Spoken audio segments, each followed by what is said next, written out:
за македонските работи со примариус доктор Јордан. Само што ја пречекоривме и стапнавме во 2016-та, за миг оставајќи ги зад себе актуелните политички хипотеки, парадокси и недоречености, посе изгледа дека во новото 2016 лето господово, сакале или не, стартуваме и повторно се навраќаме во обременетото со политика наше секојдневие, во кое што допрва треба да следи конечниот одговор на суровата реалност во кое и со кое што живееме. Нова, неизвестна година со многу надежи, уште повеќе очекувања и желби за конечно разведрување на македонското политичко повеќепартиско небо. Но за кого како? Добра вечер од студијето на Радио Слободна Македонија. Јас сум доктор Јордан Пачков, уредник и водител на емисијата за македонските работи.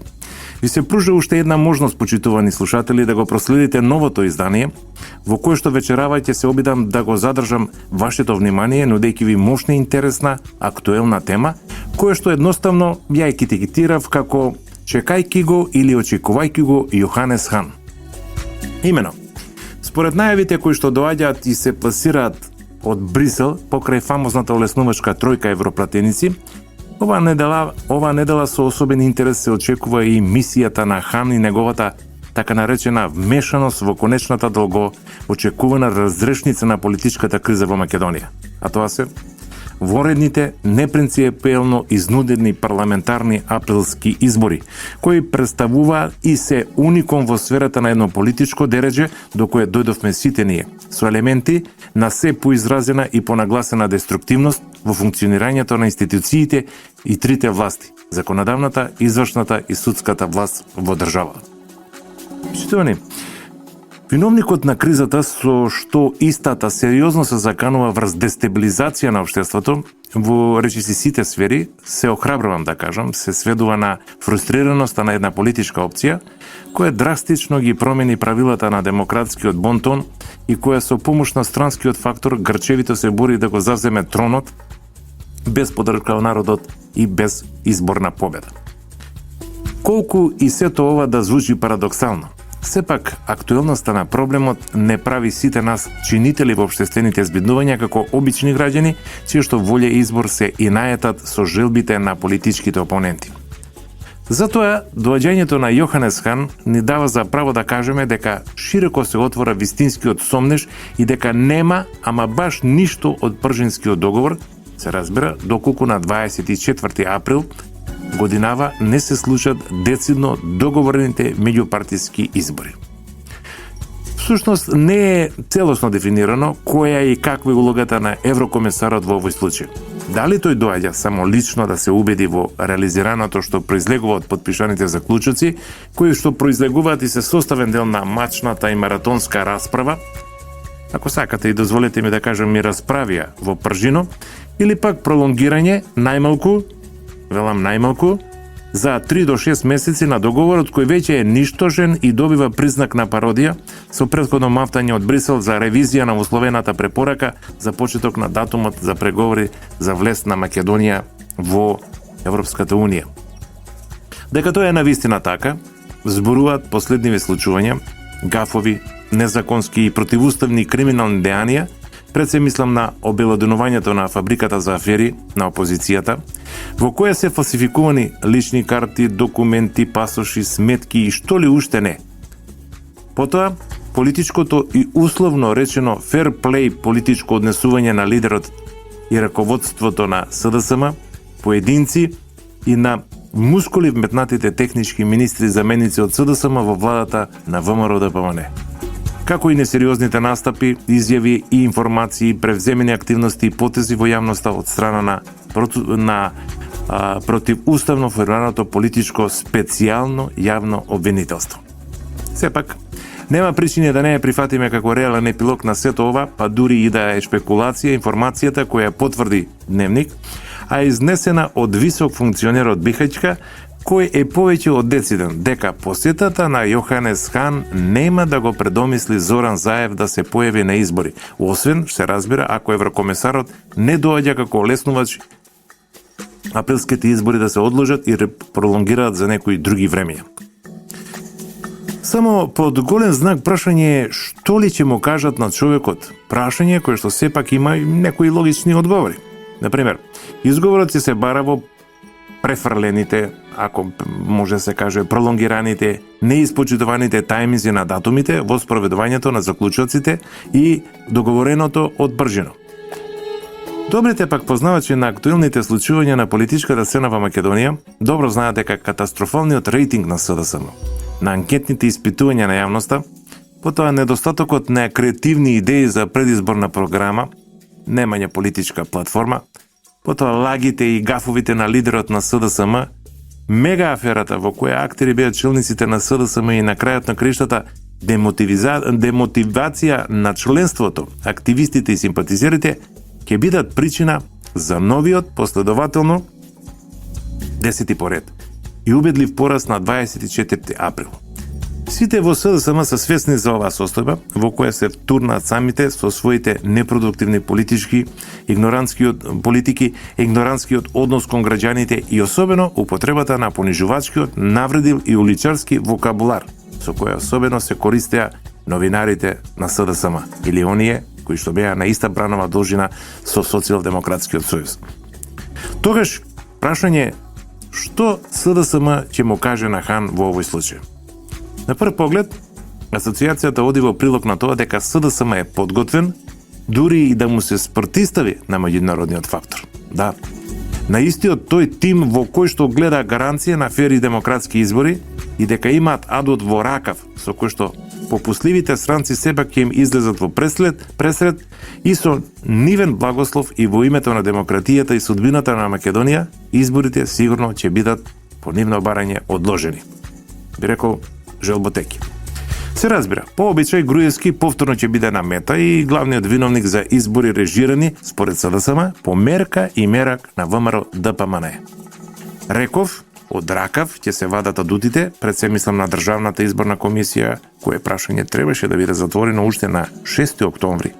Тука во предвид доаѓа и законот за медиумите, како најголемите политички непријатели на Заев и Социјалдемократскиот сојуз. Тоа барем Заев го истакна на една пресконференција и се протежира и е лајт мотив во водењето на оваа непринципиелна политика на Зоран Заев. Дали сепак еврокомесарот ќе подлегне на сето ова? Тука е поентата. Ако подлегне на желботеките на СДСМ, тогаш повеќе од јасно е дека Македонија се наоѓа пред еден можен, сериозен проблем. Да, почитувани. Но да ја видиме и втората страна на медалот, со кои ставови ќе настапи ВМРО ДПМН. Пред се, и во рамки на разумното од Хан е да се очекува да биде потврдено сето она што досега е сработено во врска со договорот од Пржино и да биде реафирмирано тоа што е најважно во него, а тоа се разбира повторно, пак се враќаме и илюзирам на закажаните вонредни парламентарни избори на 24 април 2016 година. Од таборот на владеачката партија најавуваат непосредно и во детали дека ќе го информираат комесарот за непочитувањето на договорот од страна на Заев, со непредавањето или сомнителното и делумно предавање на материјалите и незаконските стекнати телефонски прислушкувани разговори, но и за толерирањето на ваквото незаконско однесување од страна на специјалната обвинителка Катица Јанева. Со сигурност се очекува еврокомесарот да биде во детали изворно информиран и за криминогеното однесување на Социјалдемократскиот сојуз, откриено во случајот со фабриката за афери. Значи, на потек е еврокомесарот Јоханес Хан. Почитуване, тука предлагаме една куса пауза да направиме, пошто повторно ќе се вратиме во студиото на Радио Слободна Македонија. За македонските работи со примариус доктор Јордан Пачков и Лазар Темелков. Се враќаме повторно во студиото на Радио Слободна Македонија. Почитувани слушатели, вие го следите најновото издание на емисијата за македонските работи. За оние кои што подоцна се вклучија во програмата, само подсетување. Јас сум доктор Јордан Пачков, водител и уредник на емисијата, а темата за која што дискутираме е доаѓањето на еврокомесарот Јоханес Хан во Македонија и понатамошната судбина на предвремените априлски парламентарни избори како финале на меѓупартискиот договор од Прштино. Да, токму така. Хан доаѓа во Скопје, најверојатно 14 или 15 јануари. се уште не потврдено, значи, откако би требало Никола Груевски, според договорот од Пржино, да си поднесе оставка од премиерската функција, за новопоставениот негов наследник да ја формира владата која треба да ги спроведе демократските и од сите страни прифатени легитимни парламентарни избори, кои, да се подсетиме, ако се одвива како што треба да се случат на 24 април годинава. Значи, еврокомесарот доаѓа во инспекција на реформскиот и пржинскиот учинок, а повеќе од сигурно е дека партиите како ученичиња ќе го правдаат недостигот од резултатите со мноштво меѓусобни дискредитации. Да, дискредитации од едната, а се очекува и од другата страна. Значи, Хан доаѓа по публикувањето или после оставката, доколку ја има, на Никола Груевски, кои што СДСМ наслушно ја посакуваат веќе 10 години нанесет. Очигледно дека човекот им станал ноќи на мора. Арно, ама, со сигурност може да се каже дека Груевски нема да се повлече од функцијата пред посетата на еврокомесарот за проширување и соседска политика Јоханес Хан. Наместо тоа, ВМРО ДПМН на Хан ќе му ја честита пред се старата православна нова година и ми ќе му подари новогодишен пакет во кој покрај останатото ќе биде вметната и аферата фалсификувани лични карти, потоа врските на дел од раководството на СДСМ со осумничените за фалсификувањето, како и безбедностите детали од тој случај. Но да не се лажиме, се разбери се очекува вакви слични преземени потези да има и од страна на опозицијата. Сепак повторно би се вратил на потезите што треба да ги повлече Груевски и кои што ги очекува или се очекувани најмалку од 500.000 гласачи кои 2013 година на изборите му ја дадоа довербата. Значи, начело на новата влада ќе биде новиот премиер, номиниран од страна на ВМРО ДПМН. Новата влада ќе има мандат до предвремените парламентарни избори. Повеќе од известно е дека според ситуацијата како што се одвива, дека Груевски нема да се повлече од функцијата пред посетата на Хан, односно пред да добие цврсти гаранции дека изборите ќе се одржат во договорениот термин. Повторно велам, 24 април оваа година.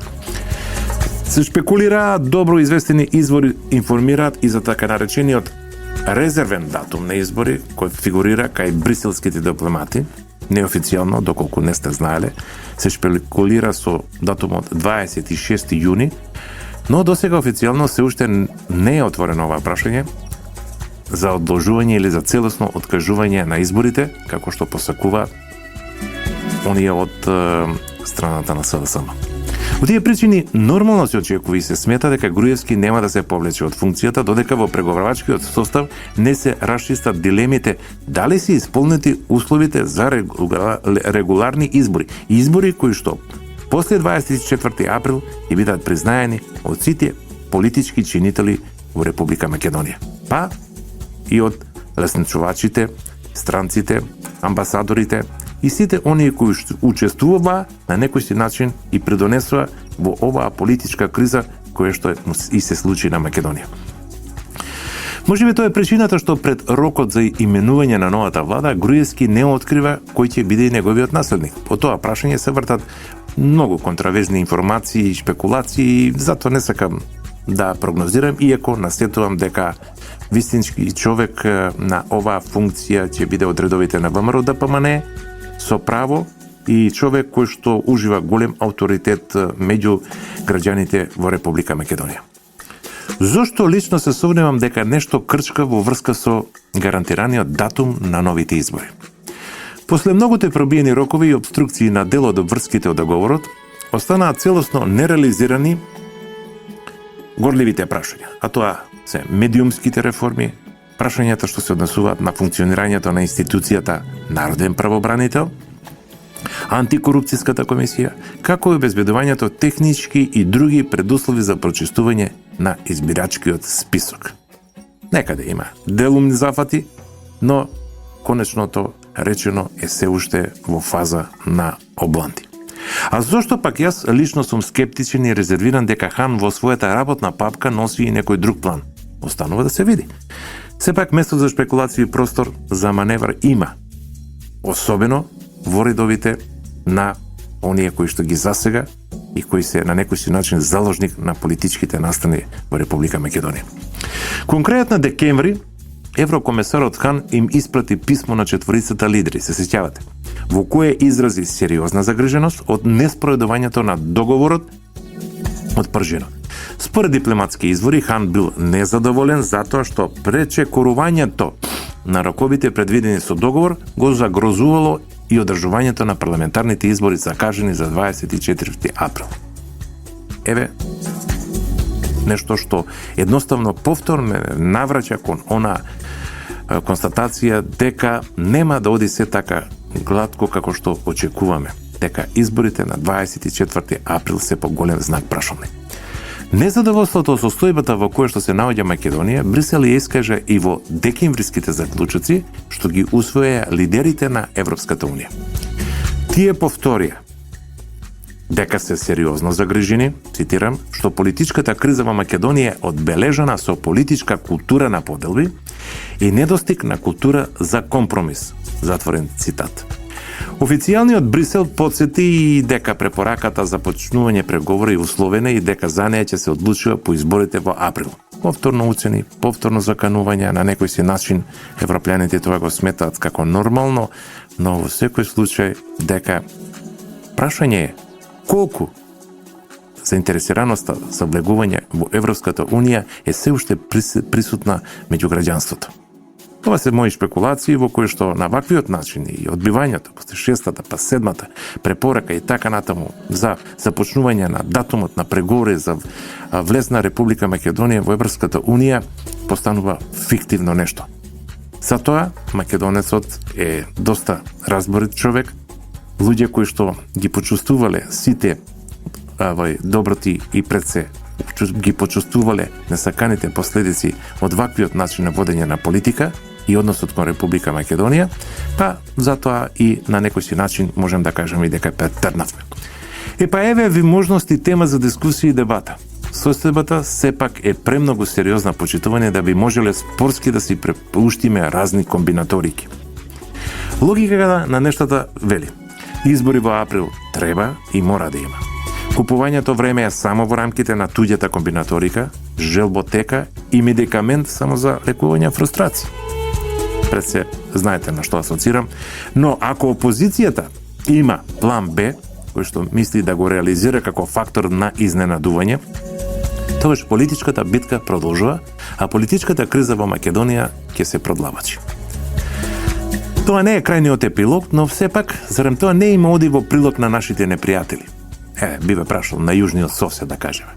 На меѓународниот фактор кој тежнеја да не има во подредена улога. Кој се понагласено најавува и некои нови геостратешки и геополитички мапи на Балканот. Си има право, демократско право да резонирам така. Вие доколку се противите или доколку мислите дека не сум на истата бранова должина која што треба да ја води да се води политиката во Република Македонија, слободно, демократски реагирајте. Зарем да се туркаме во ред со Косово и Босна и Херцеговина за, подобро ќе биде да не претерувам. Ако СДСМ има план Б, по логиката на нештата и ВМРО, ДПМН и Груевски не се да се скрцени раци. Анализирани се до безсвест сите можни опции и превземени се логични потези и активности. Барем добро познавајќи го начинот на водењето на политиката во владеечката партија, би рекол, или би го зел како пример, дека тоа е моја сепак чиста предпоставка, дека доколку нема договор на договорениот датум на избори во април, тогаш престанува со важност пржинското квази договарање. Груевски нема да поднесе оставка. Оливер, Ременски и останатите СДСМовски технички заменици во ресорните министерства за нина жал ќе мора да се вратат во светот на реалноста, а владењето на легитимно избраната гарнитура на ВМРО ДПМН и коалицијата за подобра Македонија ќе си го продолжат мандатот до следните редовни парламентарни избори. Пржино ќе остане само уште една бледа страница на парадоксалното и промашено действување на некоректната опозиција. Шлаканицата ќе биде толку врела, верувајте ми, што оно што ќе ја почувствува, можеби повеќе ќе го нема на политичката македонска плуралистичка сцена. Треба сите нас да не загрижува односот и постапките на опозиционерите во оваа држава. Опозицијата со гордост прераскажува како медиаторите на силеџиски начин надметнале 2 точки во договорот од Пржино, законот за специјален обвинител и преземање на Министерството за внатрешни работи. Која е логиката тука? Каде се законските норми? Та зарем во ова не ни се дава на знаење дека под чиј притисок молчи, да кажеме, суството со специјалниот обвинител? Дали е тоа законски? Постои ли статутарно институција специјално јавно обвинителство, специјален јавен обвинител, специјални јавни обвинители? Но ќе има ли доблест некој од амбасадорите кои го прозива Груевски дека не ги почитува договореното, да им објасни на граѓаните како тоа, еве на пример да кажеме овој мој кумановецот Оливер Спасовски стана технички министер за внатрешни работи, кој според договорот од јуни требаше да биде назначен од граѓанскиот сектор. Барем на увитни беше договореното во Пржино, коментиравме, анализиравме, предпоставувавме, нагаѓавме како сакате и така натаму и така натаму. Оптруп, генерален секретар на опозицијата на СДСМ, на Социјалдемократскиот сојуз, Оливер Спасовски стана технички министер во владата на ВМРО ДПМН. И тоа во ресорот во македонската полиција, Министерството за внатрешни работи. Дали рокот беше пробиен затоа што, треба да кажат странците, затоа што прозваниот Груевски барал министер предложен од СДСМ да биде висок партиски кадар со ингеренции надвор од договорот од Пржино, или затоа што се противил на тоа непринципиелно барање? Навистина, земајќи во обзир дека дипломатскиот кор, дел се извинувам од дипломатскиот кор, учествуваат, и тоа е видливо во настојувањата да се мешаат во водењето на некои покренување, некои политички потези во Република Македонија, еве прашање кое што е принципиелно и на кое што очекува целата македонска јавност одговор. Уште едно принципиелно прашање се наметнува во овој случај. Зошто опозицијата бега од изборите, кое што ги издействува во нивен стил, кога Заев самоуверено и самоубедено очекува и цврсто убеден дека ќе биде новиот премиер? Се сеќавате кога лидерот на опозицијата најави дека во април нема да биде повеќе градоначалник на Струмица? Зошто? Затоа што ќе ја добил честа да биде премиер. Добро, е малку несериозно прашање, не гледам зашто да не е несериозно. Па добро, кој очекува да му даде мандат? Кој очекува Република Македонија да му даде доверба на човек кој што има многу дамки во својата политичка кариера, да ја води државата, да ја води Република Македонија? Ако мисли на народот, човекот е во тешка заблуда. Ако мисли пак на странските пријатели, тие или оние кои што го доведува до ваква состојба, ситуација и му ствара лажна надеж, тогаш и уште во поголема заблуда. Почитувани, ќе се сложите со мене. Каков странски фактор, каков Сорос, каков, ајде да не навредувам понатаму и така натаму, не ми е тенденцијата тоа, но народот е тој кој што бира и избира кој ќе ја води и кому ќе ја довери државата. Многу нелогичности, многу дилеми и многу недоречености. Но, знаете, секој почеток има и свој завршеток. Да се надеваме дека крајот на оваа политичка рашомонијада ќе биде на крајот на пролетниот месец април годинава, пошто со право очекуваме нештата да се вратат на стариот добар економски и реформски колосек. Македонија го заслужува тоа. Немате да ја повторуваме во повеќе сегменти, па да ја проработи македонскиот синдром, кој што сакаме да биде и остане во заборавот. Почитувани, јас сум доктор Јордан Пачков, уредник и водител на емисијата за македонските работи, Првско радиодифузно друштво, Радио Слободна Македонија.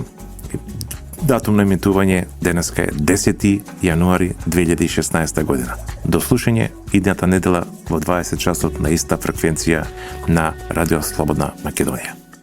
За македонските работи со примариус доктор Јордан Пачков и Лазар